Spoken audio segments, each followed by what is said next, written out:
이 종목은 대체 왜로 이어가겠습니다. 종목들 살펴볼 거고요. 소위 첨생법 관련주라고 묶여있는 종목들 있죠. 하나하나 챙겨보도록 합니다. 지금은 어떨까요? 첨생법이 국회 법사위 통과했다는 소식 어제 함께 들었었잖아요, 우리. 그리고 오늘 이제 본회의 통과를 앞두고 있는 상황인데 본회의가 오후 4시에 시작이 돼요. 그러니 결과가 어느 쪽으로는 전해질 수 있을까요, 과연? 엠젠 플러스는 마이너스로 돌아섰고요. 파미셀 그나마 상승세를 유지하고 있는데 장중 대비해서는 상승폭 많이 줄어들었죠. 메디포스트나 네이처셀도 일제히 마이너스로 돌아선 모습. 추후 움직임 그 결과와 함께 또 추적해 보도록 하겠습니다. 일단 챙겨보고요. 남영비비안의 상승세는 언제 제동이 걸릴까요? 웬일입니까? 이렇게 무섭습니다. 마이너스로 20% 지금 급락으로 돌아선 모습인데요. 정말 눈 깜짝할 사이에 이렇게 추락할 가능성이 있었던 그런 종목 가운데 하나 아니겠습니까? 경영권 매각 소식과 함께 10거래일 연속의 급등 랠리를 펼치나 했었는데 그동안 많이 올랐었던 게 오늘까지 만약에 오늘 장중 플러스 20%까지 올라가기도 했었고요.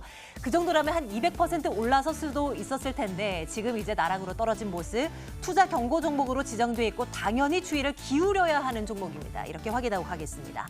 아프리카 TV는 어떨까요? 지금 3% 가까운 상승 주면서 진행되고 있는 모습이고요.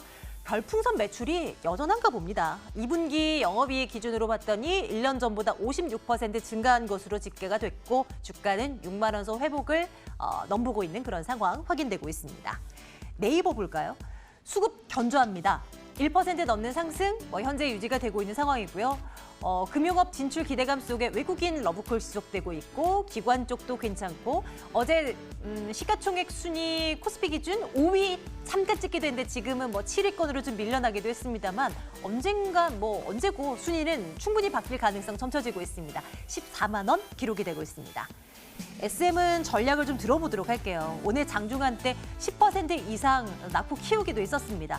지난 5월 말에 행동주의 펀드가 SM을 압박하면서 주주 환원책 펼쳐라라고 했었는데 오늘 이제 주주 서한을 보아하니 실망스러운 내용이 담겨 있었던 거죠. 그러면서 이제 급락으로 돌아선 것인데 구체적인 계획이 전혀 없었습니다. 7% 넘게 밀려나고 있는 현재의 주가를 어떻게 판단을 해야 될지 얘기를 나눠보도록 하겠습니다. 아모레퍼시픽 부진한 실적 내놨고요. 주가 4% 넘게 밀립니다. 그동안도 많이 빠졌었는데 오늘 또 한 계단 내려서는 모습입니다. 뭔가 부진한 모습이긴 한데 그래도 이 정도는 좀 사야 되는 것 아닌가 하는 시각의 전문가도 일부 있습니다. 오늘 나온 출연자께서는 어떤 말씀을 주시는지 궁금한데요. 대응전략 역시 챙겨보도록 하겠습니다. 흥국 F&B 보겠습니다. 유통주식 물량 늘리기 위해서 그 액면 분할 결정했어요. 원래 이제 500원이었던 거를 100원으로 이제 낮추겠다고 했습니다. 주가 4.7% 상승이고요. 신고가입니다. 올해 들어서 많이 오른 종목입니다.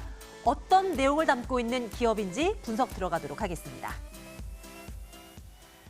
자, 오늘 종목에 대한 이야기 유한타증권 영업부 박우경 차장과 함께 말씀 나눌게요. 차장님 어서 오세요. 네, 안녕하십니까? 안녕하세요. 네. 아모레퍼시픽 먼저 챙길게요. 일단 실적 부진하게 나왔고요. 예상했던 결과였던 것 같아요. 일단 안 좋은 얘기들 뿐이긴 하지만 주가 많이 떨어졌고 그래도 괜찮다라는 시각도 일부 있기는 한데 차장님께서도 같은 생각일지는 모르겠습니다. 어떤 뷰 보여주시겠어요? 화장품에 대해서는 사실 실적을 2분기 실적이 안 좋다라고 이제 그 내용이 나왔잖아요. 시장 기대치를 하회했다. 근데 실적표를 한번 보시면은 주가라는 게 매년 사실 그 성장성을 가지고 그 실적이 올라야지만 이제 주가의 그 탄력도는 좀 세질 수밖에 없는데 올해 예상하는 게 보면은 작년하고 좀 비슷하게 좀 버는 거를 대부분이 좀 예상을 하고 있어요. 그래서 아모레퍼시픽에 대해서 예를 들어서 3분기 실적, 4분기 실적도 아예 확실히 깨지고 그런 것들이 아니라 국내에 대한 그런 성장 동력도 떨어지고 중국에 대한 그런 성장 동력도 떨어지기 때문에 이제 아모레퍼시픽이 못 가는 건데 그러면 왜 이런 얘기를 좀 말씀을 드린다면은 성장 동력을 더 이상 찾기가 쉽지는 않을 것 같아요. 네. 저희가 다들 아시겠지만 아모레퍼시픽의 가장 큰 장점이다 단점이었던 게 각각의 단일 브랜드 매장들을 아모레퍼시픽은 상당히 좀 많이 갖고 있었고요. 그다음에 네. 온라인 대응이 상당히 조금은 늦었고 그다음에 그 면세점을 활용한 마케팅에 대한 그런 비용 지출도 상당히 다른 LG생활건강 대비해서는 좀 약했기 때문에 이런 측면에서 이미 조금은 늦은 측면들이 있고, 두 번째로는 중국에 대해서 저희가 수혜주를 좀 봤을 때 이제 면세점 화장품인데 아직 뭐 단체 관광에 대해서 뭐 허용된 거 없잖아요. 그다음에 중국이 소비, 능력, 그다음에 소득 수준이 상당히 좀 올라오고 나서 저희 면세점에 활용하는 뭐 그런 활용치들은 계속 늘어나고는 있어요. 늘어나고 있는데 뭐 호텔신라나 신세계에 대한 그런 매출들은 뭐 증가는 하지만 그 중에서 예전에는 우리나라 화장품들만 샀다면은 이제는 뭐 미국, 뭐 유럽, 프랑스 이런 고가의 화장품으로 K뷰티에서 완전 이제 선진국 뷰티 쪽으로 이제 조금은 더 이분화되고 세분화되어 가고 있기 때문에 성장 동력이 마련하기가 앞으로도 쉽지는 않아 보여요. 그래서 뭐 단기적인 반등, 뭐 일시적인 반등들은 있겠지만 뭐 추세적으로 예전의 영광을 찾기에는 저는 좀 힘들어 보인다. 상당히 힘들어 보인다. 투자 의견 글쎄요. 나빠요도 갈 수 있을 것 같은 느낌인데요. 어느 정도로 주시는 거예요? 저는 이제 글쎄요라고 이제 말씀을 드리겠지만 할 필요가 없다 굳이. 간신 종목에서 굳이. 저는 사실은 네. 조금 오늘 제외했다가 오늘 실적 발표한다길래 한번 넣어봤거든요. 한번 봐볼까라고 생각하셨던. 예. 그 전부터 이제 제외를 해놨었다가 네. 실적 발표하고 어떻게 좀 나오나라고 봤는데 역시나 실망이다. 한번 차트 보면서 짧게 한번 말씀드릴게요. 볼까요? 시간 관계상. 네. 상당히 좀 안 좋죠. 거래량이 터지면서 매도세가 나왔다는 것은 매도에 대한 압박이 더욱더 커지고 있고, 지금 상이 누가 봐도 그 베어마켓 랠리이기 때문에 이렇게 역배열 종목들은 추세가 전환되기가 상당히 쉽지가 않아요. 그래서 V자 반등을 노린다는 것은 어떻게 보면 좀 물 떠놓고 좀 기다리는 거라. 상당히 다음 힘들어 종목으로 보입니다. 가요. 예, 네. 예, 예. 아모레퍼시픽은 투자 의견 글쎄요 찍고요. 다음 종목이 흥국 F&B인데요. 느낌이 옵니다. 생소한 종목을 가지고 오실 때마다 박우경 네. 차장님은 힘을 실어 보겠다라는 의도로 가지고 오셔요. 기업 분석이 필요합니다. 뭐 하는 회사인지부터 시작해 볼까요? 혹시 뭐 하는 회사인지 아시나요? 저 찾아봤어요. 찾아봤어요. 네. 뭐 카페, 뭐 식음료 뭐 이런 거예요? 예. 저는 이제 제가 그 별 스타벅스를 자주 이용하다 보니까 네. 예전부터 이제 스타벅스 이용해서 이제 커피 마시기 싫을 때는 옆에 이제 그런 네. 이제 주스 코너에 가서 이제 뭐 딸기 주스, 뭐 토마토 주스 팔잖아요. 팔잖아요. 네. 그거 이제 OEM, 정말요? ODM으로 납품하는 몰랐네요. 업체입니다. 네. 그랬군요. 그걸로 이제 시작을 해서 상당히 이제 상장했을 때는 네. 되게 호평을 받아가지고 주가가 큰 폭으로 상승을 했다가 그 다음에 이제 두 번째 그 PB 제품, 편의점에 가면은 PB 제품들 많아요. 네. 주스 같은 거. 네. 그런 거 이제 흥국 F&B가 좀 하고요. 그래서 카페, 뭐 프랜차이즈 그쪽 가시면은 여러 네. 뒤에 보시면은 뭐 흥국 네네. F&B 쉽게 저희가 찾을 수가 있어요. 화장품 뒷면 보면 네, 뭐 한국 콜마. 한국 콜마 말이 적혀 그런 있는 식으로. 그런 느낌으로요. 예. 그래서 그 흥국 F&B 같은 경우에는 네. 실적들이 그렇게 막 상장하고 나서 죽지는 않았는데 생각보다 시장에서 좀 기대했던 것보다는 좀 많이 죽었어요. 그래서 제가 최근에 그 흥국 F&B를 관심 가진 적은 한 달 전부터 좀 관심을 갖고 좀 보고 있었는데 네.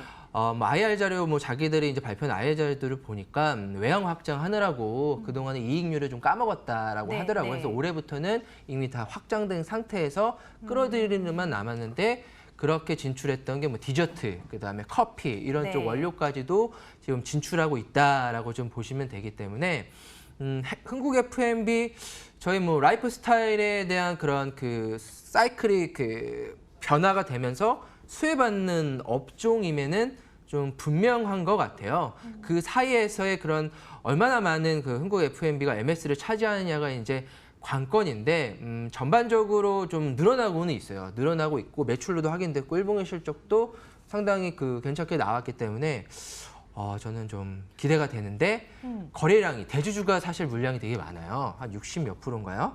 60몇 많다가 어저께 그 500원짜리를 100원짜리로 만들었죠. 네. 5분의 1로 좀 만들었는데 만들면서 큰 폭으로 주가가 올랐다가 좀 차익 매물 나왔다가 오늘 다시 또 오르는 그런 양상인데 좀 화면에 보시면은 대표이사가 약 한 50% 자사주까지 하면은 55% 정도의 그런 그 물량을 좀 갖고 있고 그래서 유통 물량에 대한 확대를 좀 논하고 있다. 그래서 주가가 많이 네. 잠깐만요.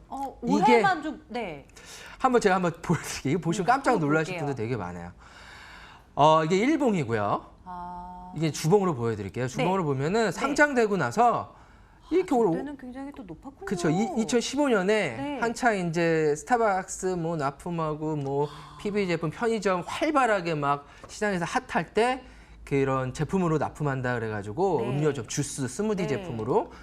그다음에 최근 들어서는 이제 바닥을 치고 올라가는 양상인데 좀 앞서서 말씀드렸다시피 종목을 고를 때는 지금은 정배열 종목으로 저희가 접근을 해야 돼요. 장이 상당히 안 좋기 때문에 역배열 종목들은 상당히 좀 그 제한된 상승들이 좀 있을 걸로 좀 보이고 있고 최근에 거래량 움직이는 걸 봐서는 상당히 좋은 흐름이 예상이 된다. 당연히 투자 의견 좋아요. 좋아요. 뭐 목표가를 어떻게 봐야 되는 걸까요?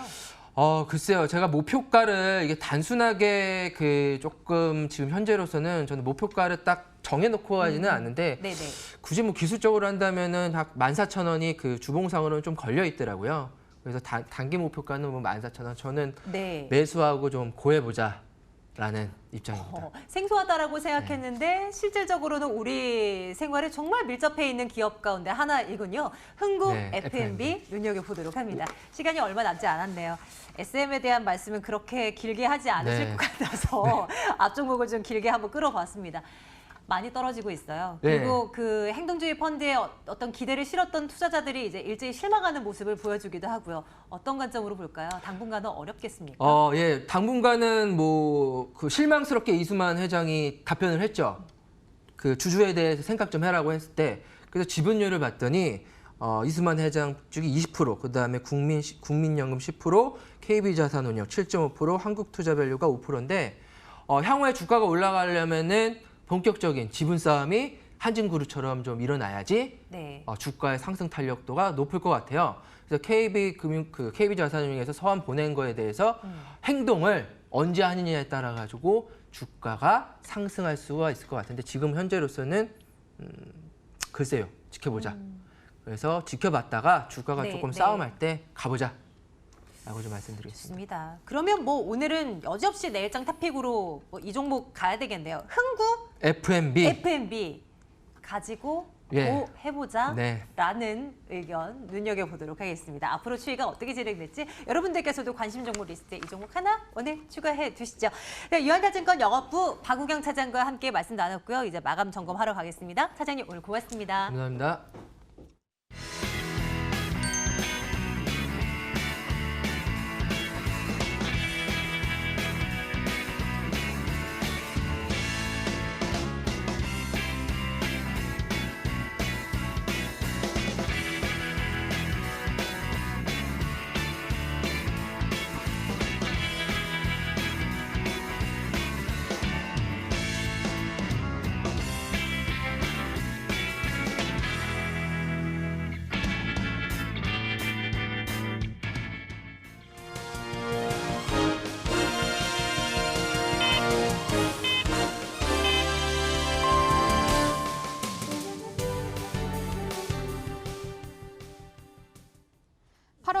목요일에 거래 마쳤습니다.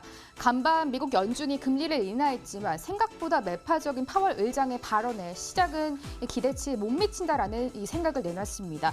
내일 일본의 화이트리스트 배제 최종 결정을 앞두고 오늘 오전 한일 외무장관의 양자회담이 있었지만 성과가 없이 끝났습니다. 이에 국내 증시 양자회담이 있기 전 비교적 오전장에는 기대감이 실리면서 선방을 했는데요. 회담이 뚜렷한 결과 없이 끝나자 시장 실망감에 양시장 다시 마이너스권으로 돌아섰습니다. 한일 관계 회복 조짐이 보이지 않고요. 오늘도 일본의 불매 운동은 확산되고 있습니다. 관련주들은 최근 매일매일 종목을 바꿔가면서 순환매가 돌고 있는 상황인데요. 회원 수가 280만 명에 달하는 대형 육아 커뮤니티에서 일본 육아 제품 불매 운동이 일자 오늘은 국산 기저귀 관련주들이 매기가 쏠리는 모습입니다. 모나리자와 보령 메디앙스 모두 급등세가 나타났습니다. 하지만 윗꼬리를 조금 달긴 했는데요. 모나리자는 그래도 두 자릿수 상승분이 유지가 되면서 마감했습니다. 11% 3% 상승이었고요. 3,370원의 주가를 형성했습니다. 보령 메디앙스 역시 탄력적인 흐름이 유지가 됐습니다. 8% 상승이었고요. 7,890원에 오늘장 시세를 마무리 지었습니다. 여기에 독립군의 이야기를 담은 영화 봉오동 전투 개봉을 앞두고 반일 감정이 확산됨에 따라서 쇼박스 오늘 거래량이 굉장히 많이 수반되면서 역시 강세권에 이어갔습니다. 하지만 역시 탄력이 유지가 되지 못했는데요. 그래도 5.4%의 긍정적인 흐름 전개가 됐습니다. 쇼박스 오늘장 4,035원에 시세를 마무리 지었습니다. 국내 증시 마감가 여기서 열어보겠습니다. 8월 1일 목요일에 마감가 체크해 보겠습니다. 오늘 변동성이 굉장히 큰 하루였습니다. 양시장 모두 약보합권에서 일단 거래를 출발했고요. 장중 상승 반전에 성공하기도 했는데요. 오후장 들어 특히 3시 부근 들어서 수급이 급격하게 악화되면서 낙폭을 키워가면서 마감을 했습니다. 코스피부터 살펴보겠습니다. 오늘 일단 출발은 2014선에서 거래를 시작했습니다. 종가 형성해 보시면 2017선에 종가를 형성했고요. 0.3%의 내림세를 보이면서 전장과 비교하면 7포인트 정도 내려온 상태에서 마감가를 형성했습니다. 코스닥은 낙폭이 굉장히 커졌습니다. 1.2%의 내림세였고요. 어제장과 비교해서도 7포인트 하락한 상태에서 622선의 거래를 마무리 지었습니다. 특징적인 흐름을 보여준 종목 하나 체크해보고 가겠습니다. 일단 매각 절차를 차근차근 밟고 있는 웅진코웨입니다. 비교적 순조롭게 앞발을 내딛었습니다. 인수 전에 SK네트워크스를 비롯해서 7개 기업이 참여했다라고 밝혀지면서 또 이번 주 안에 적격 대상자를 4곳을 선정해서 본 입찰이 진행될 예정이다라고 오늘 밝혔습니다. 웅진코웨이와 SK네트워크스 인수 전 기대 흥행감이 담기면서 모두 탄력적인 흐름을 보였습니다. 웅진코웨이는 6.2%의 급등세가 나왔고요. 89,100원 선에 주가를 형성했습니다. SK네트워크스는 호재가 또 겹쳤습니다. 2분기 실적을 오늘 발표했는데요. 실적이 굉장히 잘 나왔습니다. 2분기 실적 영업이익이 전년 동기 대비해서 144.3%나 상승했다라고 밝혀지면서 호재가 두 가지나 겹쳤습니다. SK네트워크스는 장대 양봉을 그렸습니다. 6.6% 상승으로 5,320원 선에 오늘장 거래를 마무리 지었습니다. 매매 동향까지 한번 점검해 보겠습니다. 먼저 거래소 시장인데요. 일단 보시면 외국인이 그래도 매도량을 많이 줄여내긴 했습니다. 외국인 49억 원 팔아냈고요. 개인도 동반해서 863억 원 거래소 시장 매도 우위를 보였습니다. 기관이 오늘 이끌어줬습니다. 기관이 825억 원 매수 우위를 보이는 모습까지 전개가 됐습니다. 코스닥 시장도 한번 넘어가 보도록 하겠습니다. 일단 보시면 쌍끌이 매도가 나왔고요. 코스닥 시장에서 외국인이 7거래일 만에 매수해서 매도로 스탠스를 바꿔갔습니다. 외국인 매도 금액이 굉장히 컸습니다. 1,064억 원까지 팔아내는 모습이었고요. 기관 역시 팔았습니다. 오늘 대부분의 투자자들이 팔아내면서 코스닥 시장 매물을 빼내는 모습이었고요. 개인 홀로 1,370억 원 사들이는 모습까지 확인해봤습니다. 마감 시장 상황 정리해드렸습니다.